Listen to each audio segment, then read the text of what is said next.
Grammar में जो दिक्कत है वो हमेशा से है, इनफैक्ट बचपन से है।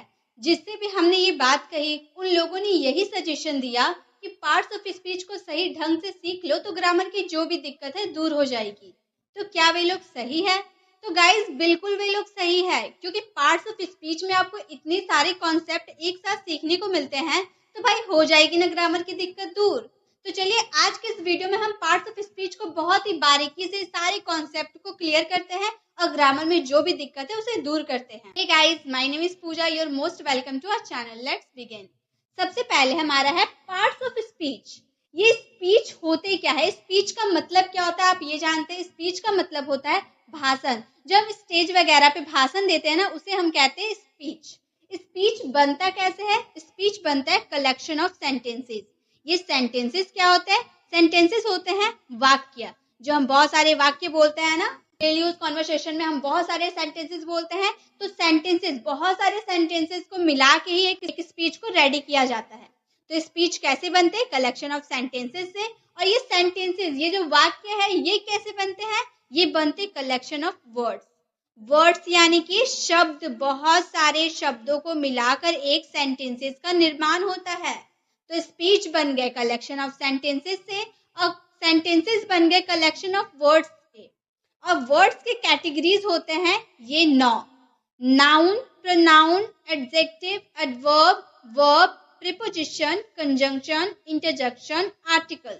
ये सारे वर्ड्स के कैटेगरीज है जो आज की इस वीडियो में हम सीखने वाले हैं। तो यहाँ पे ये बात तो क्लियर हो गई कि स्पीच बनता है कलेक्शन ऑफ सेंटेंसेस से और सेंटेंसेस बनते हैं कलेक्शन ऑफ वर्ड्स से। और वर्ड्स के कैटेगरीज होते हैं 9 जो आज की इस वीडियो में हम सीखने वाले हैं बहुत ही बढ़िया तरीके से, बहुत बढ़िया तरीके से सीखने वाले हैं। हम लोगों ने बचपन में ही पढ़ा था कि पार्ट्स ऑफ स्पीच होते क्या है। हमारे टीचर ने हमें बहुत बार पढ़ाया था और हमने डिफिनेशन को लर्न भी किया था। जब टीचर ने हमसे सवाल किया था what is noun, what is pronoun, what is verb, हम लोगों ने बहुत इजीली तरीके से उसके डिफिनेशन का आंसर दे दिया था, क्योंकि हम लोगों को इसकी डिफिनेशन तो बहुत अच्छे से याद थी। लेकिन क्या इतनी सारी सबकी डिफिनेशन याद करने के बावजूद क्या आपकी इंग्लिश इंप्रूव हो पाई? नहीं हो पाई, क्योंकि सिर्फ डिफिनेशन को लर्न करना ही सारी प्रॉब्लम को सॉल्यूशन नहीं है। हम व्हाट इज नाउन तो हम लोगों ने पढ़ लिया, डेफिनेशन को बहुत ही ट्रेडिशनल मेथड से हम लोगों ने पढ़ लिया, लेकिन जब हम धीरे धीरे बड़े हुए, हमारे सामने सेंटेंसेस आई, तो हम सेंटेंसेस को देखकर घबरा गए कि सेंटेंसेस में आखिर नाउन क्या है, प्रोनाउन क्या है, कैसे पहचाने, कहाँ पर किसका यूज करें, हमें समझ नहीं आता है। क्यों नहीं आता है? क्योंकि हम लोगों ने सिर्फ डिफिनेशन को ही पढ़ा है, उसके ट्रिक्स को नहीं जानते कि भाई उसे पहचाने कैसे, उसे लगाए कैसे कहीं पर। आज की इस वीडियो में आपकी हर डाउट को क्लियर कर दूंगी, बिल्कुल जड़ से खत्म कर दूंगी। मैं आपको ट्रेडिशनल मैटर से भी बताऊंगी, साथ में आपको बहुत सारे ट्रिक्स भी बताऊंगी जिससे आप नाउन, प्रोनाउन, वर्ब को आसानी से पहचान सकते हो और अपनी ग्रामर को है ना इम्प्रूव कर ही लेंगे। तो चलिए सबसे पहले हम देखते हैं हमारा all time favourite noun. Noun तो हम लोगों ने काफी बार सुना है। नाउन यानी कि संज्ञा। नाउन यानी कि संज्ञा। संज्ञा एक ऐसा शब्द है जो किसी वस्तु, विचार, जानवर, स्थान या व्यक्ति के नाम का बोध कराता है। A noun is a word that is name of a things, an idea, an animal, a place or a person. Noun एक ऐसा शब्द है जो किसी name यानी कि नाम, और थिंग यानी कि वस्तु, एन आइडिया यानी कि विचार, एन एनिमल यानी कि जानवर, अ प्लेस यानी कि जगह, अ पर्सन यानी कि व्यक्ति का बोध कराता है। अब डेफिनेशन पढ़ लिया हम लोगों ने, डेफिनेशन याद कर लिया, तो क्या सेंटेंसेस को हम बना लेंगे? क्या सिर्फ व्यक्ति का नाम, जानवर का नाम, वस्तु का नाम को देखकर हम समझ जाएंगे कि वो नाउन है? जी नहीं, बिल्कुल नहीं समझ सकते। इसके लिए चाहिए हमें ट्रिक। तो चलिए ट्रिक को भी देख लेते हैं। संज्ञा को कैसे पहचाने, नाउन को कैसे पहचाने? तो 3 है, हार्ट में काउंट कीजिए 3। सी, फील, टच। सी, फील, टच, इससे हम पहचानेंगे नाउन। सी यानी कि देखना, फील यानी कि महसूस करना, टच यानी कि किसी को छूना। सी यानी कि जो भी चीजें दिखाई देती है, फील यानी कि जो चीजें महसूस होती है, टच यानी कि जिसे हम छू सकते हैं। वो सारे क्या है? हमारे नाउन है, जिसे हम देख सकते हैं, जिसे हम महसूस कर सकते हैं, जिसे हम टच कर सकते हैं, वो सारे क्या है? नाउन है हमारे। अब सी यानी कि जो चीजें दिखाई देती है, chair, fan, table, pen, book, ये सारे हम देख सकते हैं ना, चेयर को यानी कि कुर्सी देख सकते हैं, पंखा देख सकते हैं, टेबल देख सकते हैं, पेन देख सकते हैं, बुक देख सकते हैं, ये सारी चीजें हम देख सकते हैं। तो क्या ये नाउन है? जी बिल्कुल, ये नाउन है। दुनिया में ऐसी कोई भी चीज है जिसे हम देख सकते हैं, वो सारे क्या है? नाउन है। बिल्कुल क्लियर। जो चीजें हम देख सकते हैं वो क्या है? नाउन है। फील यानी कि जो चीजें महसूस होती है हमें, air, happiness, sadness, illness, softness, hardness. Air यानी कि हवा, वायु हमें महसूस होती है ना, हम गार्डन वगैरह में जाते हैं, हवा चलती है, हमारे बदन को टच करती है, हमें महसूस होती है ना, लेकिन हम कभी उसे देख सकते हैं? हवा को हमने कभी देखा है? नहीं देखा है। छुआ है? नहीं छुआ है। सिर्फ महसूस हमने किया है हवा को। महसूस किया कि आज ठंडी हवा चल रही है, आज गर्म हवा चल रही है, महसूस करते हैं हम, तो वो क्या? फील कर रहे हैं ना, तो वो क्या है? नाउन है। हैप्पीनेस यानी कि खुशी। खुशी हम देख सकते हैं? नहीं देख सकते। हम उसे महसूस कर सकते हैं कि भाई आज बहुत खुश है हम, बहुत हंस रहे हैं, बहुत खुश है हम, तो वो क्या हो गया? नाउन। सैडनेस, बहुत दुखी है, दुख इतना दुख है कि जाकर हम चुपचाप से सो गए, बहुत दुख है हमको, तो वो हम देख सकते हैं दुख को? नहीं देख सकते, महसूस करते हैं, तो सैडनेस क्या हो गया? नाउन। इलनेस, बीमारी, आज पैर में दर्द है, हाथ में दर्द है, बदन में दर्द है, ये इलनेस है। हम इसे देख नहीं सकते लेकिन महसूस करते कि भाई आज हाथों में बहुत दर्द है, तो वो क्या हो गया? नाउन। सॉफ्टनेस, बहुत मुलायम है, हार्डनेस, बहुत कठोर है। ये सारी चीज हम महसूस करते हैं ना कि हाँ आज ये है, वो है, ये सारे महसूस करते हैं कि आज गर्म हवा चल रही है, ठंडी हवा चल रही है, महसूस हो रहा है, तो वो क्या है? नाउन है, जिसे हम फील कर रहे हैं। अब बारी आई टच यानी कि छूना, जिसे हम छू सकते हैं। Chair, fan, table, book, pen वगैरह वगैरह, जिसे भी हम देखते हैं उसे हम टच भी तो कर सकते हैं। अब बेड को मैंने देखा तो उसे हम टच भी तो कर सकते हैं। तो वही बात हो गई, जिसे हम देख सकते हैं, फील करते हैं या फिर टच करते हैं, वो सारे हो गए हमारे नाउन। सारे नाउन हो गए। क्लियर? जैसे यहाँ पे आप देख सकते हैं, पेन है, बुक है, फ्लावर है, लैपटॉप है, बिस्किट है, कप है, माउस है, यहाँ पे घर है, यहाँ पे क्लॉक है, सोफा है, पिलो है, अलमीरा है, टेडी बियर है। तो यहाँ पे बहुत सारी चीजें, जितनी चीजें भी मैंने बताया, ये सारे हम देख सकते हैं ना, देख सकते हैं और छू भी सकते हैं। लैपटॉप को आपने छुआ है? बिल्कुल, मैंने देखा भी है और छुआ भी है, तो ये क्या है? हमारे नाउन है। सोफा, सोफा पे तो हम बैठे हैं तो टच तो हो रहा है और देख भी रहे कि हाँ भाई ये सोफा है, तो ये क्या है? नाउन। टेडी बियर से हम लोगों ने खेला है, तो ये क्या हो गया? नाउन, क्योंकि हम इसे देख भी सकते हैं, छू भी सकते हैं। घर, ये हाउस, ये हम नाउन है क्योंकि हम इसे छू भी सकते हैं और देख भी सकते हैं। और यहाँ मान लो गार्डन है, यहाँ पर हवा चल रही है और हम हवा को महसूस करें, भाई उसे देख नहीं सकते ना छू सकते हैं, लेकिन महसूस तो कर रहे हैं, महसूस हो रहा, फील हो रहा हमें, तो क्या है? नाउन है। तो इससे साफ हो जाती है कि दुनिया में ऐसी कोई भी चीज है जिसे हम देख सकते हैं, महसूस कर सकते हैं और टच कर सकते हैं, वो सभी नाउन है, वो सभी नाउन है। ठीक है? अब है हमारे वर्ब। वर्ब यानी कि क्रिया। कोई भी सेंटेंस में कोई काम होता है, जैसे राम खेल रहा है, खेलने का काम हो रहा है ना, तो वो क्या है? वर्ब है। तो कोई भी शब्द में जो काम होता है उसे हम वर्ब कहते हैं। जैसे क्रिया एक ऐसे शब्द या शब्दों का समूह है जिसका उपयोग यह इंगित करने के लिए किया जाता है कि कुछ होता है या मौजूद है। A verb is a word group of words that is used to indicate that something happens or exists. अब डेफिनेशन से कुछ समझ में आया? जी नहीं। चलिए ट्रिक से समझते हैं। क्रिया को कैसे पहचाने, वर्ब को कैसे पहचाने? वर्ब यानी कि क्रिया के अंत में ना होता है। ना, कोई भी क्रिया हो, कोई भी वर्ब हो, उसके लास्ट में आपको ना देखने को मिले तो आप झट से पहचान जाइए कि ये वर्ब है हमारा। जैसे कि खाना, यहाँ पे आपको लास्ट में ना दिख रहा है ना, तो ये क्या हमारा है? वर्ब है, जिसकी बात हम लोग अभी कर रही है, हमारा वर्ब है। ईट, खाना यानी कि ईट। पढ़ना, ना देखने को मिल गया ना, यानी कि रीड, ये भी हमारा वर्ब है। खेलना, यहाँ भी ना दिख गया। प्ले यानी कि ये भी हमारा वर्ब है। लिखना, यहाँ भी ना है, तो ये भी क्या हमारा है? वर्ब। राइट। तो खाना, पढ़ना, खेलना, लिखना, ये सारे क्या है? वर्ब है। जो किया जाता है वही तो क्रिया होता है। राम खेल रहा है तो खेलना, खेलना क्या हो गया? हमारा वर्ब हो गया। तो कोई भी सेंटेंस में जो काम होता है ना, काम को ये कौन दिखाता है? वर्ब दिखाता है, वही हमारा वर्ब होता है। ठीक है, वर्ब हो गई क्लियर। अब है हमारा थर्ड एडजेक्टिव यानी कि विशेषण। एडजेक्टिव यानी कि विशेषण। विशेषण एक ऐसा शब्द है जो हमें संज्ञा के बारे में कुछ और बातें बताता है या एक संज्ञा का वर्णन और संशोधन कराता है। An adjective is a word that tells us more about a noun. It describes or modifies a noun. Definition में यही समझ में आया कि जो विशेषण होता है संज्ञा के बारे में कुछ बताता है, कुछ बातें बताता है। क्या बताता है वो भी देखते हैं। तो एडजेक्टिव को पहचानने का बेस्ट तरीका है गुड, बैड, न्यूट्रल। अच्छा, बुरा, सामान्य या उदासीन। अच्छा यानी कि किसी की अच्छाई बताना विशेषण है, किसी की बुराई बताना विशेषण है। और सामान्य और उदासीन क्या है? ना किसी की आप अच्छाई कर रहे हो ना आप किसी की बुराई कर रहे हो, लेकिन उसकी विशेषता आप बता रहे हो। जैसे कि गुड यानी कि अच्छाई किसी का हम कैसे बताते हैं? ब्रेव, बहुत बहादुर है, वो हर काम कर लेता, बहुत बहादुरी से सारे काम को करता है।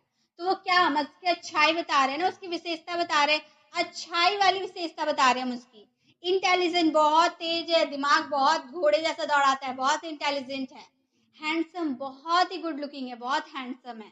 ब्यूटीफुल, बहुत सुंदर लड़की है वो। हार्ड वर्किंग, बहुत मेहनती है। ऑनेस्ट, बहुत ईमानदार है, बहुत ज्यादा ईमानदार है। तो जब किसी की अच्छाई आप बता रहे हो, उसकी विशेषता को, अच्छाई वाली विशेषता को बता रहे हो, तो वो क्या हो गया? हमारे एडजेक्टिव हो गए। बैड यानी कि बुराई, किसी की बुरा वाला विशेषता बताते हो। जैसे कि कॉवर्ड, बहुत कायर है, हमेशा दूसरों के पीछे छुपा हुआ रहता है, पीठ पीछे बातें करता है, तो वो बहुत ही कायर है। तो वो क्या हो गया? उसकी बुराई हो गया, लेकिन विशेषता बता रहे, बुराई वाली विशेषता बता रहे। अगली, देखने में बहुत बदसूरत है, वो क्या हो गया? उसकी बुराई हो गई, विशेषता हो गई। टिमिड, बहुत डरपोक है, बहुत डरपोक।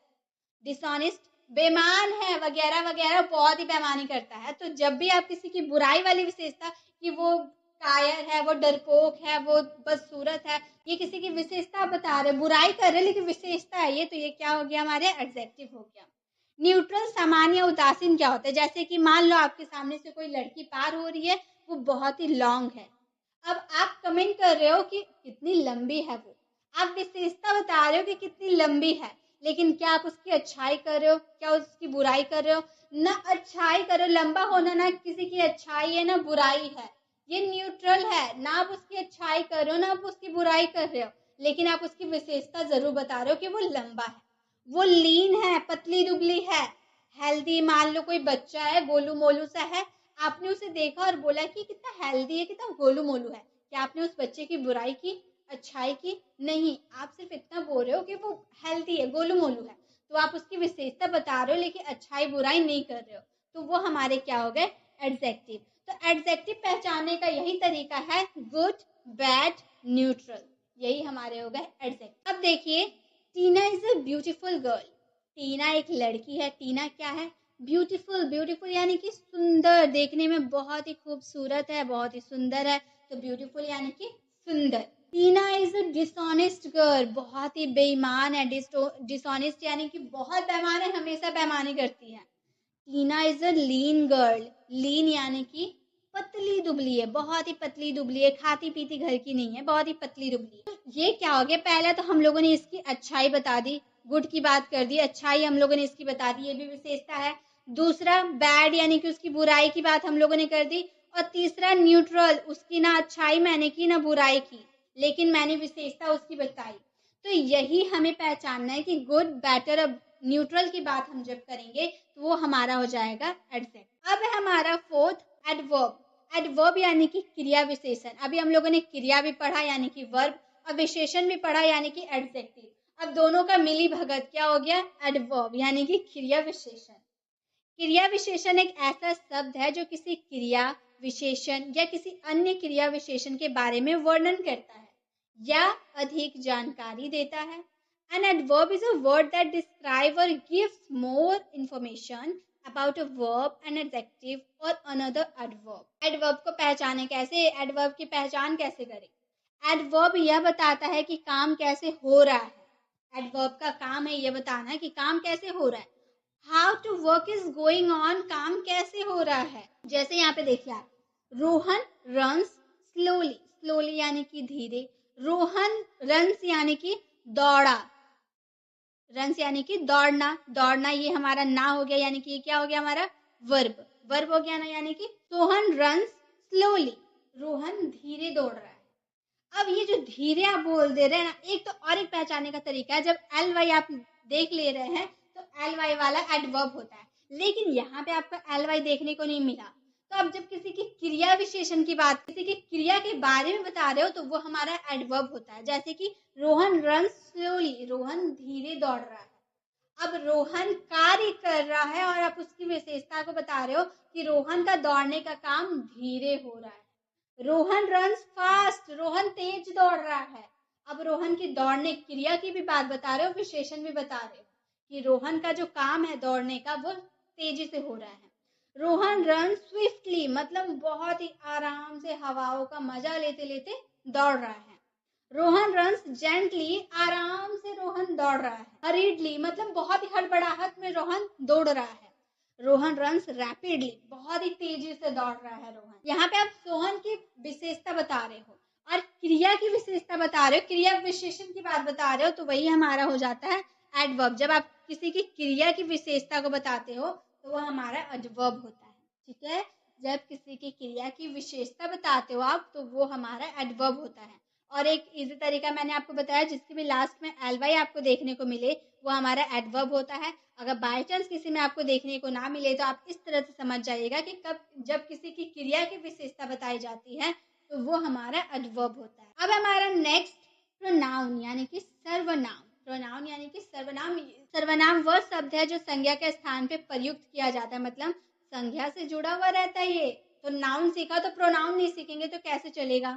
A pronoun is a word that is used in a place of a noun. Noun की जगह पे pronoun का यूज किया जाता है। अब pronoun की पहचान कैसे करें? संज्ञा यानी कि नाउन, संज्ञा को हम क्या बोलते हैं? नाउन के बदले आने वाले शब्द को सर्वनाम कहते हैं। जैसे कि रानी एक डॉक्टर है, रानी क्या है? एक डॉक्टर है, तो हम क्या बोलेंगे? रानी इज अ डॉक्टर। रानी क्या है? हमारी नाउन है ना, नाम हम लोगों ने स्टार्टिंग में ही पढ़ा, नाउन में पढ़ा, किसी के नाम को हम नाउन बोलते हैं, ठीक है, नाउन। अब मैंने बोला वह एक डॉक्टर है, सी इज अ डॉक्टर, तो रानी की जगह हम लोगों ने वह का यूज किया, यानी कि सी का यूज किया, तो रानी की जगह नाउन के बदले हम लोगों ने सी का यूज किया, यही हमारा है प्रोनाउन। रानी एक फीमेल थी, फीमेल के लिए हम लोगों ने सी का यूज किया। अगर हम मेल की बात करते तो हम वहां पर ही का यूज करते, ठीक है। तो यहाँ पे रानी एक फीमेल थी इसलिए हम लोगों ने सी का यूज किया और यही सी हमारा प्रोनाउन हो गया, क्योंकि नाउन की जगह पे हम लोगों ने इसका यूज किया है, इसीलिए ये प्रोनाउन हुआ। प्रोनाउन क्या क्या होते हैं हमारे? I, you, we, they, he, she, it वगैरह वगैरह जो भी हो, ये सारे हमारे क्या होते हैं? प्रोनाउन होते हैं, ठीक है। ये सारे हमारे प्रोनाउन है, किसी भी संज्ञा के स्थान पे इसका यूज किया जाता है। अब है प्रीपोजिशन। प्रीपोजिशन, प्री यानी कि पहले, पोजीशन यानी कि स्थान, ये हमारा शॉर्ट ट्रिक है, मैंने प्रीपोजिशन वाली वीडियो में भी आपको बताया था। इसको हिंदी में बोलते हैं संबंध सूचक, संबंध सूचक अवयव, ठीक है। संबंध सूचक अवयव को कैसे पहचाने? प्रीपोजिशन मूलत वस्तु की पोजीशन, स्थान या अवस्था को बताता है। प्रीपोजिशन, प्रीपोजिशन क्या करता है? किसी भी वस्तु के पोजीशन को बताता है कि बुक है चेयर के नीचे रखी हुई है, बिल्ली है टेबल के नीचे बैठी हुई है, घड़ी है दीवार पे टंगी हुई है, मतलब किसी वस्तु की पोजीशन को बताता है कौन? प्रीपोजिशन। प्रीपोजिशन जैसे the book is on the table, the book is on the table, book table के ऊपर है। ऑन का क्या? पोजीशन बता रहा ना, ये जो बुक है ना वो कहाँ है? टेबल के कहाँ है? ऊपर है। बुक की पोजीशन को कौन बता रहा है? ऑन, ये ऊपर है, ठीक है, सटी हुई है, ऊपर है। तो प्रीपोजिशन क्या क्या होता है? In, at, upon, under, up, down, across, behind, in front of, etc वगैरह वगैरह, बहुत सारे प्रीपोजिशन होते हैं जो मैंने आपको बहुत बार अच्छे से क्लियर किया है। आप देख सकते, आप हमारे प्रीपोजिशन वाले वीडियोस को देख सकते हैं, उससे आपके प्रीपोजिशन में 100% सारे डाउट्स क्लियर हो जाएंगे, क्योंकि मैंने बहुत ही अच्छे तरीके से बताया इमेज के साथ। प्रीपोजिशन का क्या काम होता है? किसी भी वस्तु की पोजीशन को बताना, ये आखिर जो वस्तु है वो कहाँ है, टेबल के नीचे है, टेबल के ऊपर है, दीवार के ऊपर है, कहाँ है, वो सारे पोजीशन कौन बताता है? प्रीपोजिशन बताता है। अब है हमारे कंजंक्शन। कंजंक्शन का मतलब होता है समुचय बोधक। कंजंक्शन के बारे में भी मैंने आपको वीडियोस में बता रखी, सारे कंजंक्शन एक ही वीडियो मैंने आपको बताया है, आप चाहें तो वो विजिट कर सकते। कंजंक्शन एक ऐसा शब्द है जिसका प्रयोग दूसरे शब्दों, वाक्यांशों या वाक्यों को जोड़ने के लिए किया जाता है। A conjunction is a word that is used for joining other words, phrases or sentences. जैसे दो शब्दों को वाक्यों में जोड़ने वाले शब्द को कंजंक्शन कहते हैं। बहुत ही आसान शब्दों में, बहुत ही आसान भाषा में मैंने आपको बताया। दो शब्द जैसे Ram is a good boy, Sohan is a good boy, दो सेंटेंस है, दोनों सेंटेंस को आपस में जोड़ने का काम कौन करता है? कंजंक्शन करता है। दो शब्दों को आपस में जोड़ने का काम, जैसे Soni and Rani are studying. मान लो एक सेंटेंस होगा सोनी इज स्टडिंग और रानी इज स्टडिंग। आर का कोई काम नहीं है। Soni is studying, Rani is studying. दो सेंटेंस को हम लोगों ने जब आपस में कनेक्ट किया, आपस में जोड़ दिया, तो क्या बन गया? Soni and Rani are studying. दोनों तो एक ही मतलब है। पहले था सोनी पढ़ाई कर रही है, रानी पढ़ाई कर रही है। अब हम बोले Soni and Rani are studying, Soni और रानी पढ़ाई कर रही है। दोनों तो हिंदी सेंटेंसेस एक ही है, बस हम लोगों ने क्या किया? इसे कनेक्ट कर दिया। किसके द्वारा? एंड के द्वारा। रानी और सोनी को जोड़ने का काम कौन कर रहा? एंड, यानी कि और। यही हमारा क्या है? कंजंक्शन है। तो दो सेंटेंसेस को आपस में जोड़ने का काम ही कंजंक्शन का होता है। तो आप इसमें जरा सा भी कंफ्यूज ना हो, क्योंकि दो सेंटेंसेस को आपस में जोड़ना कंजंक्शन का काम होता है। दो बड़े बड़े सेंटेंसेस या फिर दो छोटे छोटे सेंटेंसेस को आपस में कनेक्ट करना कंजंक्शन का काम है। कंजंक्शन क्या क्या होता है? एंड, और। एंड यानी कि और यानी कि या। और मतलब आप और नहीं समझ लीजिएगा, या। एंड मतलब और मतलब या। But actually later, both, if, now, yet, so, while, as, even, etc वगैरह वगैरह बहुत सारे होते हैं। तो ये सारे हमारे कंजंक्शन है। इनकी हेल्प लेकर हम दो सेंटेंसेस को आपस में कनेक्ट करते हैं। इंटरजेक्शन यानी कि विस्मयादि बोधक। हिंदी वाले कितने बड़े नाम होते हैं, तो हम क्या याद रखेंगे? इंटरजेक्शन। अब इंटरजेक्शन में से ये टर को हटा दीजिए। ये टर को हम लोगों ने हटा दिया, क्या बन गया? इंजेक्शन। क्या है? इंजेक्शन। अब इंजेक्शन तो आपने लिया होगा ना। देखिए इसका डेफिनेशन पहले हम देख लेते हैं। इंटरजेक्शन एक शब्द या वाक्यांश है जिसका उपयोग आश्चर्य, दर्द, खुशी आदि को व्यक्त करने के लिए किया जाता है।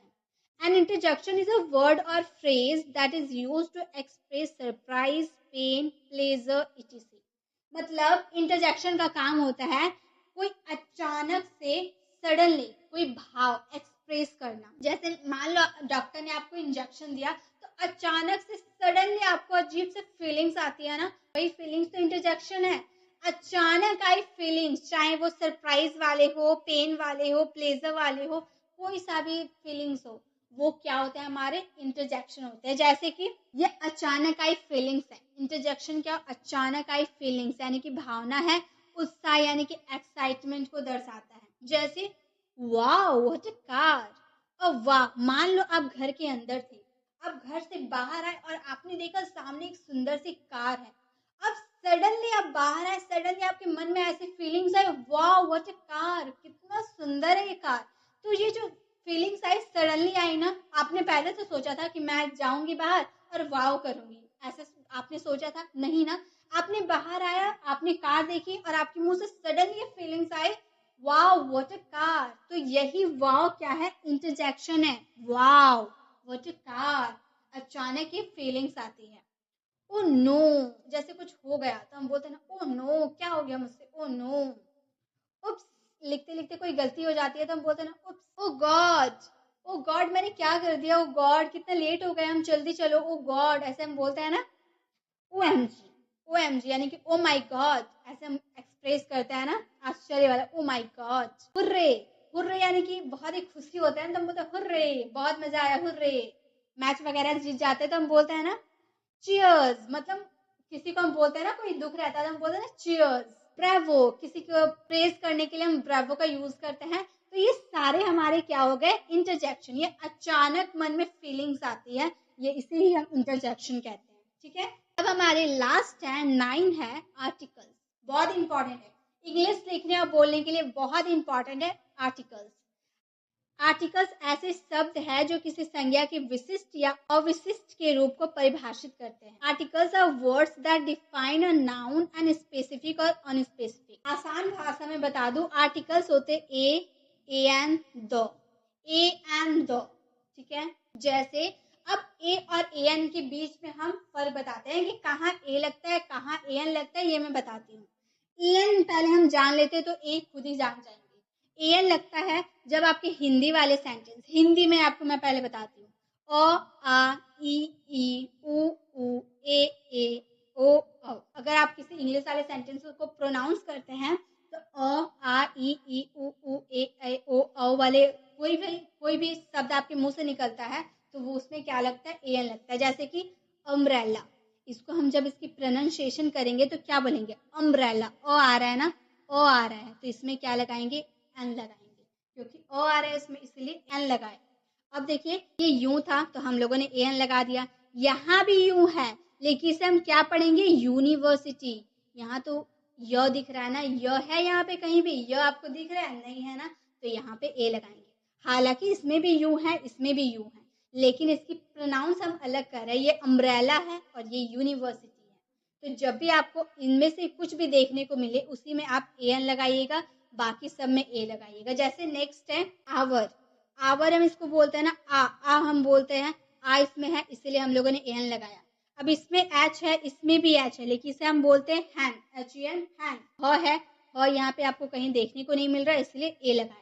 तो यही ए और ए एन में पहचानने का तरीका है कि कोई भी आप इंग्लिश वाले सेंटेंसेस को आप प्रोनाउंस कर रहे हो और आपका ओ आ रहा है, ऐसा आ रहा है तो उसमें आपको ए एन लगाना है। जिसमें व्यंजन आ रहे हैं यानी कि क ख ग आ रहा है तो उसमें आपको ए लगाना है, ठीक है। स्वर आएंगे तो उसमें ए एन लगाएंगे और व्यंजन आएंगे तो उसमें ए लगाएंगे। अब है रूल ऑफ द में बहुत कंफ्यूजन होती है इसलिए आप ध्यान से मेरी बातों को सुने। The is a used of particular specific thing, the का उपयोग विशेष या विशिष्ट चीजों के लिए किया जाता है। मतलब द का उपयोग विशेष या विशिष्ट चीजों के लिए किया जाता है। जैसे काउ गिव्स मिल्क, गाय दूध देती है, गाय का काम है दूध देना, गाय दूध देती है। यहाँ पे है द काउ इज रेड, गाय लाल है। अब यहाँ पे काउ के साथ हम लोगों ने द लगाया, यहाँ पे काउ के साथ द नहीं लगाया तो हम लोग लगा दे रहे क्योंकि काउ के साथ तो द लगा है, नीचे में द लगाया तो यहाँ भी तो द लगाना पड़ेगा तो हम लोगों ने लगा दिया। तो क्या ये सेंटेंस सही है, द काउ गिव्स मिल्क? जी नहीं, यहाँ पे द का यूज नहीं होगा। क्यों नहीं होगा, जैसे देखिए मान लीजिए मैंने क्या बोला, काउ गिव्स मिल्क, गाय दूध देती है, तो क्या किसी एक गाय की बात कर रहे हैं हम, किसी एक गाय दूध देती है? गाय तो सब दूध देती है, सारी गाय तो दूध देती है, लेकिन यहाँ पे द किसमें लगाना, पर्टिकुलर थिंग्स पे आपको द लगाना है, किसी विशेष चीजों पे। जैसे द काउ इज रेड, गाय लाल है। अब सारी गाय तो लाल नहीं होती है, मैं एक पर्टिकुलर गाय की बात कर रही हूँ कि गाय लाल है तो उसमें हम द लगाएंगे। किसी पर्टिकुलर चीज की बात करेंगे तो उसमें द लगाएंगे। लेकिन यहाँ पे मैंने बोला काउ गिव्स मिल्क, गाय दूध देती है, तो किसी एक पर्टिकुलर गाय तो दूध नहीं देती है, सारी दुनिया की जितनी भी गाय है सब दूध देती है। तो हम किसी पर्टिकुलर चीज की बात करेंगे तो उसमें द लगाएंगे, अगर पर्टिकुलर चीज की बात नहीं करेंगे तो उसमें द नहीं लगाएंगे। जैसे कि द मैन इज रनिंग, आदमी दौड़ रहा है। मैन इज मॉर्टल, मनुष्य नश्वर है यानी कि मरणशील है। मनुष्य को एक ना एक दिन तो मिट्टी में मिल जाना है, क्या करना है शरीर का घमंड करके, ऐसा हम बोलते हैं ना कि शरीर का घमंड नहीं करना चाहिए, एक ना एक दिन मिट्टी में मिल जाना है। तो यहाँ पे देखिए, यहाँ मेन के साथ हम लोगों ने द का यूज नहीं किया है और यहाँ मेन के साथ हम लोगों ने द का यूज किया है। क्यों, यहाँ पे हम बोले द मैन इज रनिंग, आदमी दौड़ रहा है, तो हम एक पर्टिकुलर पर्सन की बात करें, एक पर्टिकुलर आदमी की बात करें कि आदमी दौड़ रहा है। और यहाँ पे मनुष्य इज मॉर्टल, मनुष्य नश्वर है, मतलब दुनिया के जितने भी मनुष्य, हम हैं, आप है, कोई और है, जितना भी दुनिया के इंसान है सभी मरणशील है, सभी मोर्टल है, सभी को एक ना एक दिन मिट्टी में मिलना है। तो हम यहाँ पे किसी पर्टिकुलर पर्सन की बात नहीं कर रहे, इसलिए हम यहाँ पे द का यूज नहीं करेंगे, ठीक है। तो यही है द को पहचानने का नियम।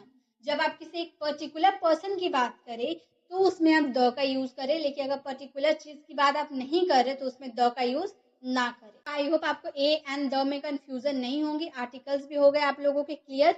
इसी के साथ हम लोगों ने पार्ट्स ऑफ स्पीच को बहुत ही बारीकी से सीखा, बिल्कुल ट्रिक के साथ सीखा। वीडियो कैसी लगी वीडियो को कमेंट में जरूर बताइएगा।